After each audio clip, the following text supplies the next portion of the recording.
నమస్తే, welcome to Leo. మనతో ఉన్నారు సీనియర్ జర్నలిస్ట్ హేమసుందర్ గారు. సార్ నమస్తే. నమస్తే అండి. సార్, కాంతారాకు సంబంధించి మనం చూసాం. అయితే ఈ సినిమాలో కొంత వింతగా ప్రీక్వెల్ గా రాబోతుందని చెప్పేసి కొంత వార్తలు అయితే మనకు తెలిసిందే. అయితే కాంతారాకు సంబంధించి కొంత మేకింగ్ వీడియోస్ తో పాటు పూర్తిగా షూటింగ్ షెడ్యూల్ కి ప్యాకప్ చెప్పేశారని చెప్పి కూడా తెలుస్తుంది. అదేగాక ఏదైతే మేకింగ్ చూసిన తర్వాత చాలా క్వాలిటీ ఆఫ్ సినిమా మన ముందు రాబోతుందని సంగతి తెలిసిందే. వాస్తవానికి కన్నడ సంబంధించినటువంటి సినీ ఇండస్ట్రీకి అంత పెద్ద పేరు లేకపోయినప్పుడు ఏదైతే కేజీఎఫ్ కావచ్చు, దాని తర్వాత కాంతారాతో నిజంగా లైమ్ లైట్ లోకి వచ్చేసిందని చెప్పుకోవాలి కన్నడ ఫిలిం ఇండస్ట్రీ.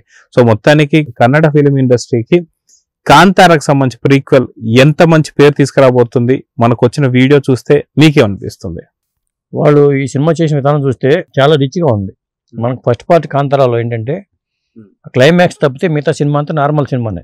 క్లైమాక్స్ హైలైట్గా నిలిచింది. అదే అప్పుడు ఆలోచన లేదు వాళ్ళకి కాంతారాకి ప్రీక్వెల్ చేద్దాం అనేది. ఆ సినిమా కలెక్షన్ చేసిన విధానం, ఆ వసూళ్ళు చూసిన తర్వాత మళ్ళీ ఆలోచన వచ్చింది. రిషబ్ శెట్టి డైరెక్షన్లో వచ్చిన కాంతారా, ఇది కూడా Rishab Shetty direction plus acting hero. అంటే 350 రోజులు అనుకో వాళ్ళు ప్లాన్ చేసుకుంటే 250 రూపాయలు షూటింగ్కే జరిగిందంట. ఆ 250 రోజులు షూటింగ్లో వాళ్ళ ఎక్స్పీరియన్సెస్ కానీ, ఆ మేకింగ్ వీడియో కానీ వాళ్ళు ఇవాళ రిలీజ్ చేశారు మేకింగ్ వీడియో. కానీ అది చూసుకుంటే ఏమవుతుందంటే ఆయన కసరత్తులు చేయడం కానీ, ఈ పాత్ర కోసం పడిన కష్టం కానీ ఇవన్నీ ఖచ్చితంగా కనిపిస్తున్నాయి. పైగా స్క్రీన్ మీద కూడా ఎక్కువ ఖర్చు పెట్టారు వాళ్ళు. కాంతారా తక్కువ ఖర్చుతో చేసి ఎక్కువ రాబట్టింది. దీనికేమో ఎక్కువ ఖర్చు పెట్టారు ప్రీక్వెల్కి. అంటే భూతకోల సంబంధించిన అంశం ఇది. అంటే అంతకుముందు ఏం జరిగింది, కాంతారా స్టోరీకి ముందు ఏం జరిగింది, అసలు భూతకోల అంటే ఏమిటి, అలాంటి అంశాలన్నీ దీంట్లో చర్చించబోతున్నారు. దీనికోసమే వాళ్ళు చాలా ఇబ్బందులు పడ్డారు. కొన్ని మరణాలు కూడా జరిగినాయి ఈ సినిమా షూటింగ్ టైంలో. కొంత అరెస్ట్ అని అనుకున్నారు. రాకేష్ పూజారి అనే అతను కూడా ఇబ్బంది అయింది. తర్వాత కొంతమంది చనిపోయారు. ఇలాంటివన్నీ జరుగుతున్నప్పుడు అసలు ఈ సినిమా దీనివల్లే అమ్మ ఆగ్రహించింది అని చెప్పి కొన్ని వార్తలు వచ్చినాయి అప్పట్లో.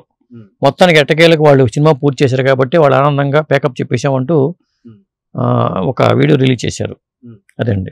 అయితే ఏదైతే చంద్రముఖికి సంబంధించి విష్ణువర్ధన్ అనే కన్నడ యాక్టర్ కూడా చనిపోవడం, ఆ టైంలో ఈ సినిమాకి సంబంధించిన సీక్వెల్ సూపర్ స్టార్ రజనీకాంత్ గారు కూడా తీయకుండా ఆగిపోయింది అందుకే అని చెప్పి, దాని తర్వాత వెంకటేష్ గారు చేశారని చెప్పి, ఇలాంటి రూమర్స్ గతంలో కూడా కొన్ని సినిమాలకు వచ్చాయి.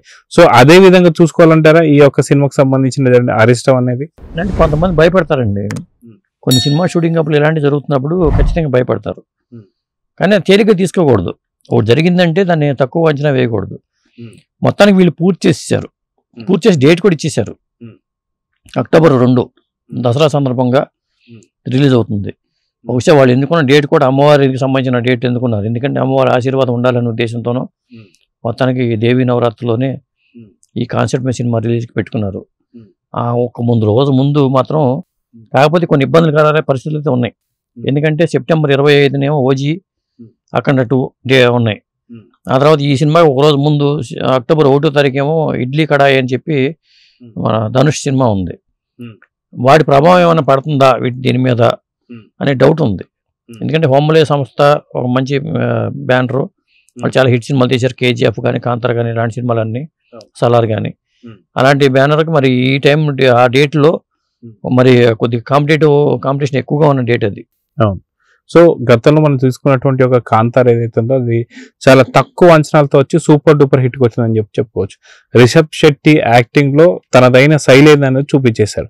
సో ఇప్పుడు కాంతారాకు సంబంధించినటువంటి ఇంపాక్ట్ దీనిపైన ఎంతవరకు ఉంటుందంటే ఏం చెప్తారు? ఈ సినిమా మీద బజ్ రావడానికి కేవలం ఆ కాంతారా ఉపయోగం. లేకపోతే రిషబ్ శెట్టి ఎవరో మనకి ఎవరికి తెలియదు. దానికి అంత పేరు వచ్చింది అంటే వాటికి మనకు తెలుస్తుందంటే ఆ కాంతారా సినిమానే. వాళ్ళు ఏంటంటే వాళ్ళు ముగ్గురు ట్రయో అంటారు వీళ్ళని, రాజ్బీ శెట్టి, రక్షిత్ శెట్టి, రిషబ్ శెట్టి, వీళ్ళ ముగ్గురు అట్లా కలిసి ట్రావెల్ చేశారు. అందరూ ఎదిగారు. రిషబ్ శెట్టి వాడు మనకు తెలిసేటంటే కారణం ఏంటంటే కాంతారా వల్లే. ఖచ్చితంగా అతనికి మళ్ళీ కాంతారా తర్వాత మళ్ళీ చేయబోయే సినిమాల ద్వారా కూడా అతనికి మంచి ఇది వచ్చేసింది ఆటోమేటిక్గా. మరి నెక్స్ట్ ఏం చేస్తాడో తెలియదు కానీ ఈ కాంతారా చాప్టర్ 1తో మాత్రం ఖచ్చితంగా అతను ఒక ఇమేజ్ క్రియేట్ అయిపోయింది. ఆ బజ్ అనేది కొనసాగుతోంది. సో ఎన్ని చాప్టర్స్ ఉండవచ్చు అని చెప్పేసి ఎక్స్పెక్ట్ చేయొచ్చు అంటారు కాంతారాకు సంబంధించి? ఇది కూడా పెద్ద హిట్ అయింది అనుకోండి. కాంతారా చాప్టర్ 1 పెట్టారు, కాంతారా చూసాం మనం. కాంతార తర్వాత ఏంటి అనే దాని మీద ఇంకోటి చేయొచ్చు, చెప్పలేం కూడా. సో ఓవరాల్ గా కాంతారపై ఎక్స్పెక్టేషన్స్ ఎలా ఉన్నాయి? అంటే ఓన్లీ కన్నడ సినిమా పైనే ఈ ఎక్స్పెక్టేషన్స్ అనుకోవాలా, లేదా ఓవరాల్ గా పాన్ ఇండియా మొత్తంలో ఎక్స్పెక్టేషన్స్ ఉన్నాయంటే ఏం చెప్తారు? ఇప్పుడు కాంతార పాన్ ఇండియా గానీ హిట్ అయింది కాబట్టి ఇది పాన్ ఇండియా స్థాయిలోనే వీళ్ళు కూడా అన్ని భాషలో చేశారు, ఆ స్థాయిలో రిలీజ్ కూడా ప్లాన్ చేశారు. వాళ్ళకు కూడా నెట్వర్క్ ఉంది ఆ హోంబోలే వాళ్ళకి.